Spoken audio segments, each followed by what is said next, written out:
اسيستات دي بروين يا جدعان. الاسيستات دي اندر ريتد، يعني انا مش فاهم اللاعب ده بصراحه مظلوم اعلاميا والله. يعني لو بيلعب في ريال مدريد بيلعب في برشلونه هيتعمل له تمثال في الاعلام. بص بص الاسيست، يا نهار ابيض، معدي على 6 لعيبه.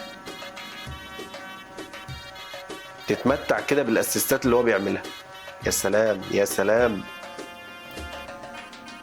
دي برويني كان حجر الاساس كده مع جوارديولا، بس جوارديولا انتوا عارفين يعني بيحب يخترع لعيبه كده.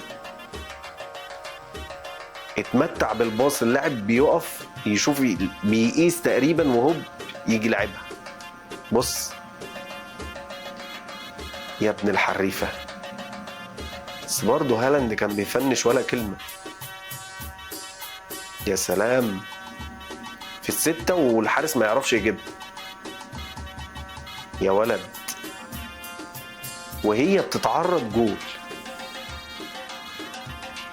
يا نهار ابيض، الحارس يخاف يحط ايديه بجد. ايه الجمال ده يا عم. حلوة حلوة، مش ماله كمان، من قبل نص الملعب ونازله له بالمقاس. الله عليك يا ابني.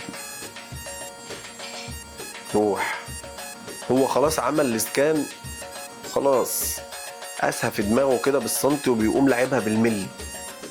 ترافيلا كمان حريفة دي بروين، حريف.